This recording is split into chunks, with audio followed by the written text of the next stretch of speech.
I was 15 years old and decided to pull a gun out on a man and steal his car. If you would have told me that I would be this CEO, I would have told you that you were crazy.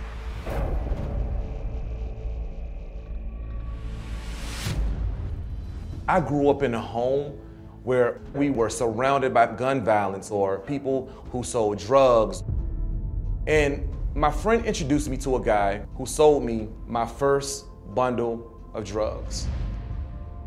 I had friends to show me how to turn $100 into $300, and then how to turn $300 into $500. I was 13 years old and I was hooked. So I remember this night like it was yesterday. December the 8th, 1996. It was freezing cold outside, and my best friend and I were going shopping in the mall, knowing that we were probably going to steal someone's car. Eventually, we saw a man that was sleeping in his car. We took a pistol, tapped on the window with that .380. He jumps out of his vehicle.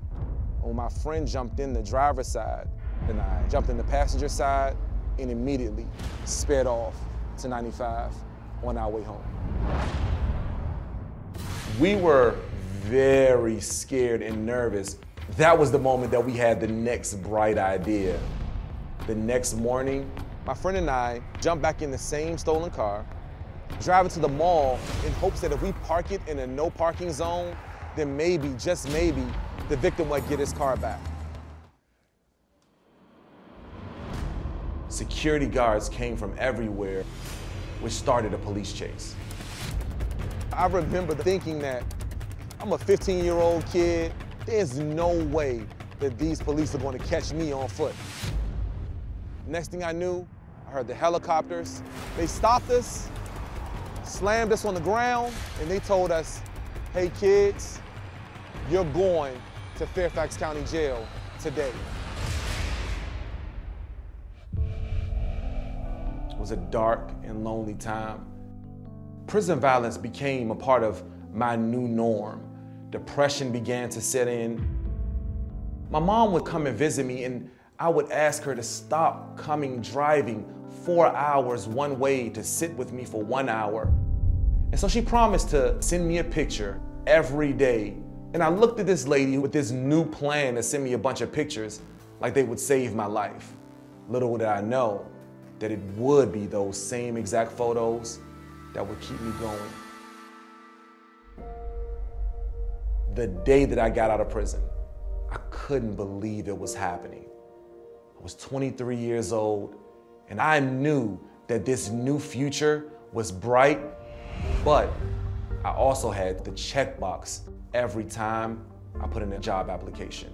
Have you ever been convicted of a felony? And so I tried for 41 times before the 42nd application came through. That was the job that gave me a shot.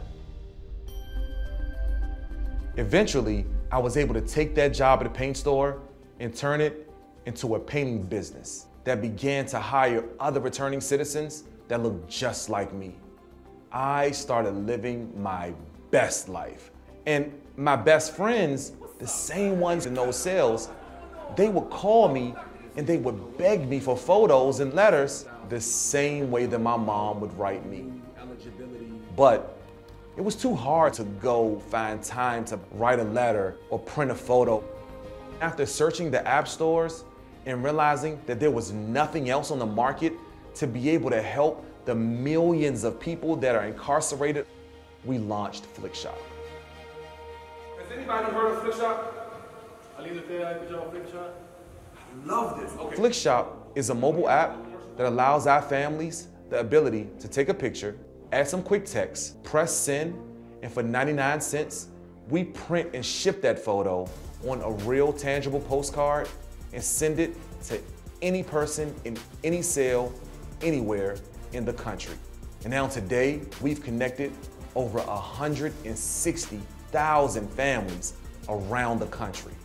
And what I'm most excited about is our launch of Flickshop Angels that gives the community the opportunity to to donate Flickshop gift cards that we in turn give to children with incarcerated parents, allowing them to send as many selfies as they want. Please write us, let us know like, yo, I need more information about this or that, so that we can figure out a way to find the resources for them. I would have never gotten through prison if it wasn't for my mom. I'm excited to see that we're doing the same exact thing for hundreds of thousands of families today. I can't believe that this is my new life. I'm married to my beautiful wife, Andrea. I have an awesome 9-year-old son, Marcus Jr., and a 3-year-old Aya, who lights the entire home.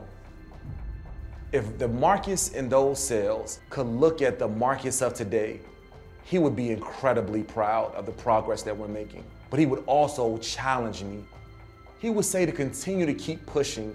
There's a big life ahead of you, and you're only at the first quarter of the mile.